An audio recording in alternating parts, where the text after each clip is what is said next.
Voilà, on continue notre petite odyssée avec la CNV. Et cette fois-ci, c'est en podcast. C'est donc la deuxième partie. Eh ben, on peut effectivement dire que c'est une odyssée.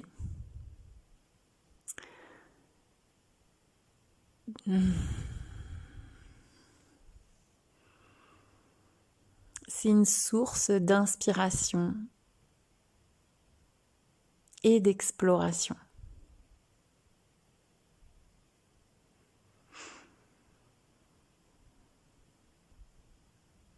Dans la première partie, j'ai évoqué l'initiateur de la CNV qui est donc Marshall Rosenberg.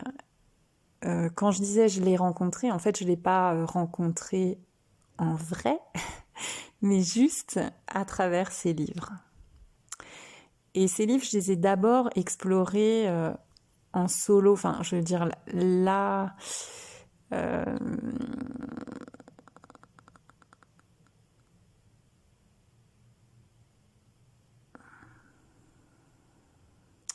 il y a eu comme une intégration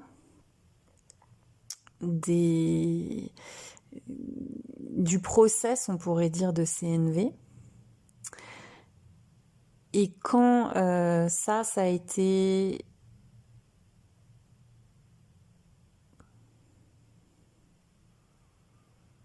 fluide, on pourrait dire, j'ai pu l'ouvrir dans la relation avec mes proches. Et je voudrais préciser que je ne me positionne pas comme une pro de la CNV. Soyons clairs.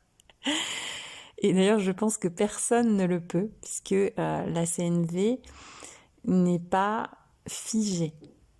C'est une passerelle amoureuse de l'apparent moi à l'apparent moi ou de l'apparent moi à l'apparent autre. Dans cet apparent jeu de la dualité. C'est donc vivant, c'est souple, c'est en mouvement, c'est toujours frais, toujours réactualisé. Et on peut dire que on est à la fois le maître et le disciple. Mais surtout, on est cet explorateur apparent. Quand je l'ai partagé avec mes proches, je me souviens d'avoir écrit une sorte de traité de paix. Ta ta ta ta. Bon, je sais pas comment j'avais intitulé ça à l'époque, mais voilà, je me souviens qu'il y avait quelque chose de cet ordre-là qui m'avait servi de support lors d'une ou de plusieurs discussions.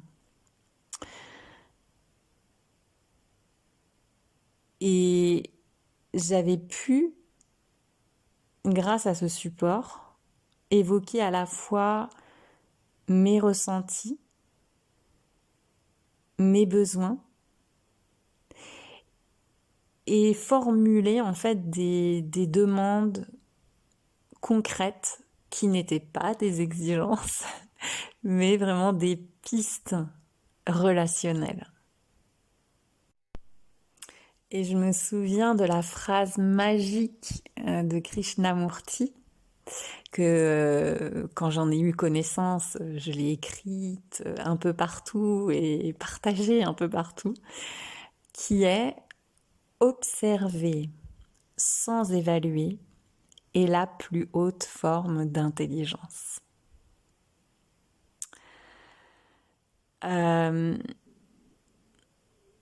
En CNV, on distingue justement l'observation de l'évaluation. Donc, ça ne veut pas dire qu'il n'y a pas d'évaluation, qu'il n'y a pas de jugement. Il y en a qui peuvent apparaître, mais ils sont reconnus en tant que tels et ils ne sont pas mélangés à l'observation. C'est l'observation qui va être privilégiée. c'est-à-dire une observation qui soit la plus neutre et la plus objective possible. Je tiens juste aussi à préciser que si on se positionne dans une dimension, entre guillemets, dimension non duelle, bien sûr, il n'y a rien de personnel. Je veux dire que les croyances, les pensées, les émotions qui apparaissent ne sont pas reliées à quelqu'un et ne sont pas reliées à une histoire. Elles apparaissent spontanément et elles sont déjà pas là. Toutefois, dans ce jeu apparent de la dualité,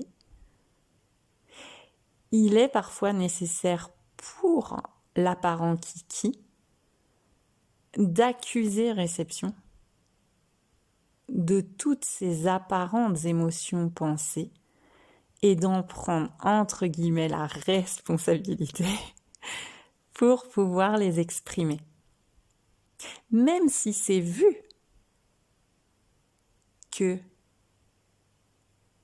il n'y a personne pour ressentir, pour accuser réception, pour intégrer, pour exprimer. Même si c'est vu qu'il n'y a pas de process, cela passe par un apparent process. Et ce que j'appellerais le discernement du cœur. En fait, c'est l'amour lui-même qui joue, une fois de plus, à discerner.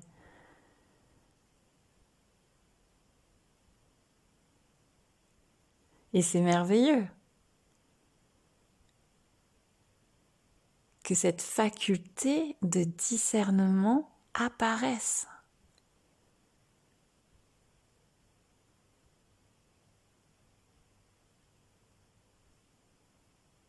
Que même cette étiquette apparaisse, cette étiquette de « Ah, ceci est un jugement ».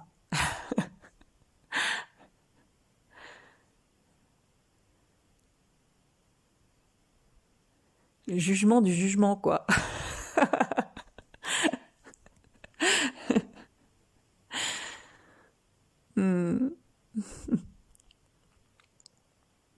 Et ça qui est fabuleux aussi dans la CNV, c'est qu'il y a une palette de vocabulaire qui est à la fois très fine et très profonde.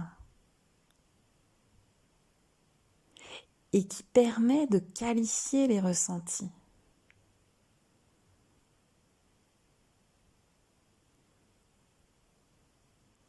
Et de distinguer s'il y a des interprétations, des comparaisons.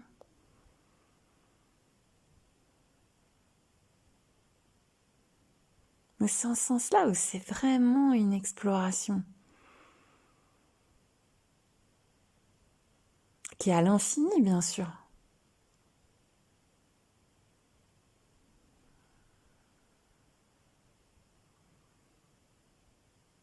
Donc, il n'y a pas forcément besoin que ça passe par cet outil-là. Ça peut se faire spontanément. Il se trouve que ici, c'est passé et cela passe encore, parfois, pas tout le temps, mais par cet outil qui se représente comme ça. Coucou, as-tu besoin de moi? Oui.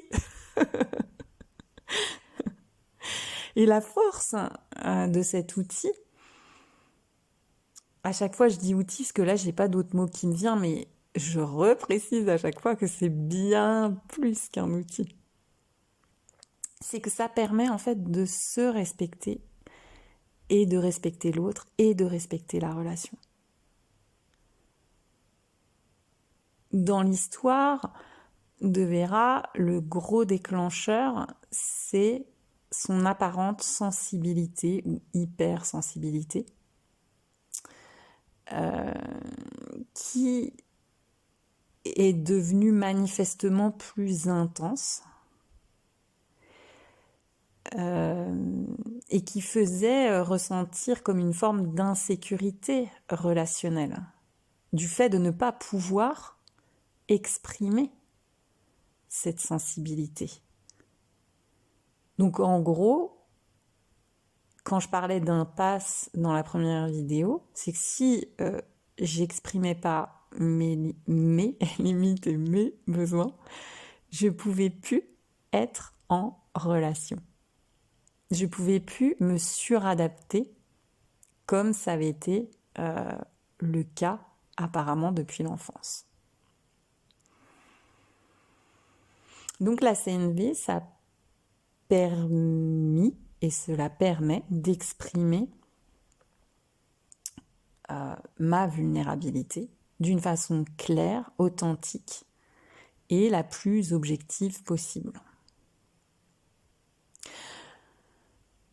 Donc, cette discussion ou ces discussions dont je parlais avec le fameux traité de paix, ça n'a pas été que fluide ou confortable, mais dans la légende, je dirais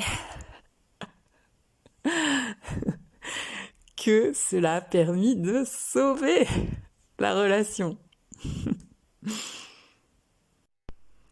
Et par la suite, le gros cap dans l'exploration de la CNV, ça a été la relation avec Michel. Et par extension, avec tous les proches de Michel et mes proches, bien sûr. Là, ça a été the masterclass.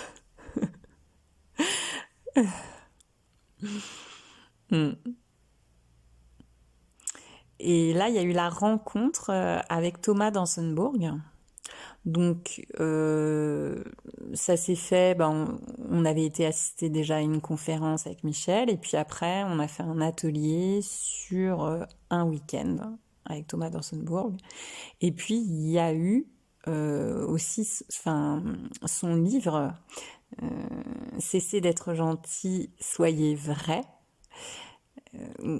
La version de ce livre, moi, c'est celle en BD. Et je crois qu'il s'appelle Alexis Nuella, un nom comme ça. J'espère que je vais vérifier après. Je le mettrai dans le podcast. Et j'ai vraiment beaucoup apprécié ce duo. Ce livre m'a fait beaucoup rire. Et ça aussi, c'est un élément très important, je pense qu'on retrouve dans beaucoup de gens qui partagent la CNV. Il y a aussi cette dimension d'humour, de jeu qui est là, c'est-à-dire que c'est en ce sens-là où je dis que c'est très, très vivant, suivant les gens qui partagent, c'est coloré de façon très différente, quoi. Et voilà, ces conférences plus le livre ont vraiment encore permis un nouvel épanouissement. Et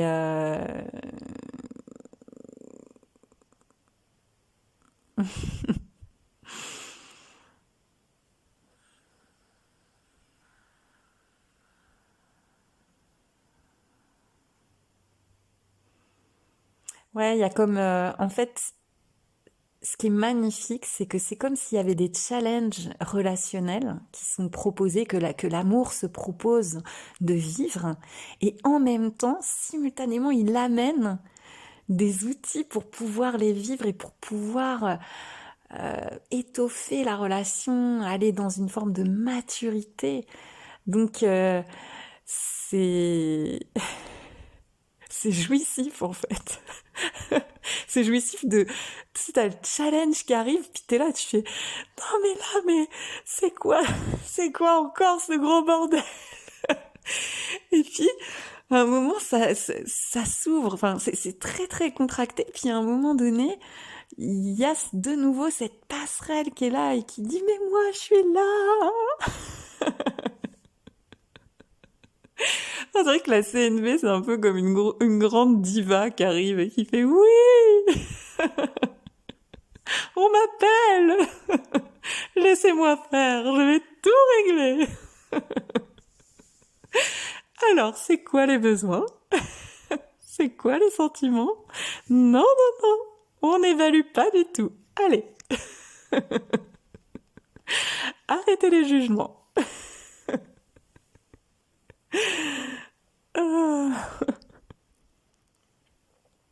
Et par exemple, ce qui permettait, enfin les travaux pratiques, parce que finalement, bah, les bouquins, les ateliers, c'est sympa, mais c'est vraiment dans la life, le concret de la vie quotidienne que ça va se muscler, que ça va se... Wouh. Donc par exemple, il y a eu beaucoup de colocations dans l'histoire de Vera. Donc qui dit colocation dit partage de territoire, ça dit aussi négociation, frustration, appropriation. Et là encore, la diva était là. Mm. Et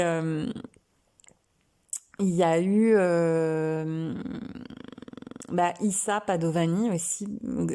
Je ne l'ai pas rencontré en vrai, ni d'ailleurs eu l'occasion de lire son livre, mais par contre, j'ai eu l'occasion de voir, de visionner plusieurs conférences, plusieurs partages.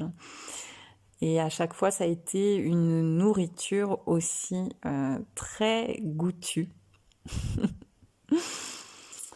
Et il y a aussi Serena Dust, qui a écrit un livre Quand la girafe danse avec le chacal. Euh, que j'ai aussi beaucoup apprécié. Elle aussi, il y a beaucoup d'humour, d'acuité, de précision. C'est encore une autre façon de relater. Et je pense que j'aurai l'occasion peut-être de développer dans un prochain podcast. Mais j'ai vraiment beaucoup de gratitude pour tous ces auteurs que je viens de citer. Euh,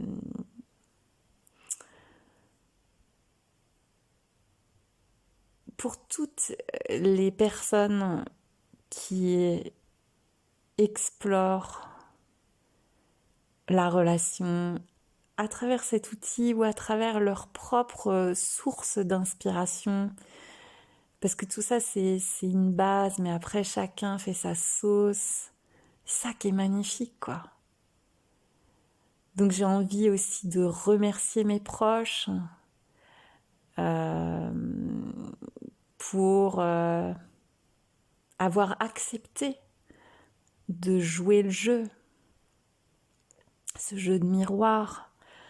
Et j'ai envie de nous remercier, chacun d'entre nous, parce que chacun d'entre nous fait de son mieux avec les outils qu'il a, avec l'instrument qu'il a. Et là, évidemment, je mets des guillemets encore une fois, puisque ben, ces outils, ces instruments, ben, ces véhicules que nous sommes, il apparaît, il n'est pas figé.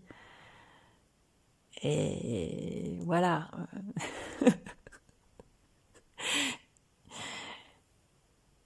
Il est cette merveilleuse, ce merveilleux fantasme.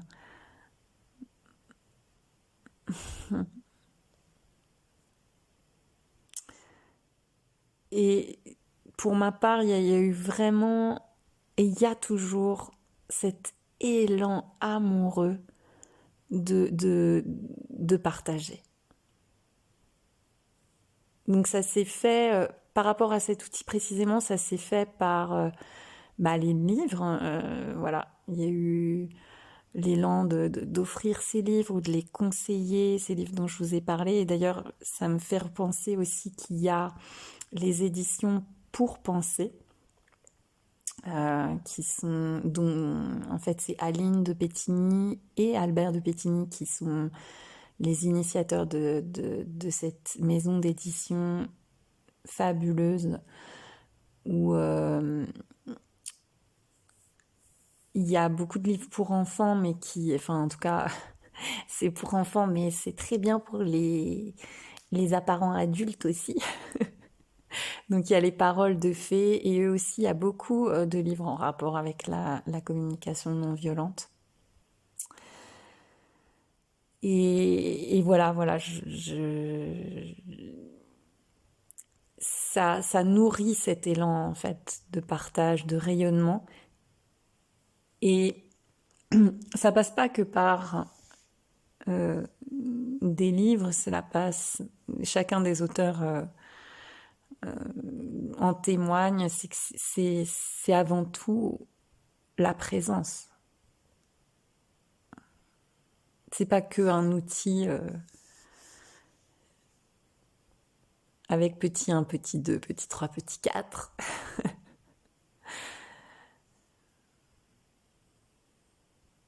C'est cette présence amoureuse à soi, à l'autre. C'est l'amour qui est présent à l'amour.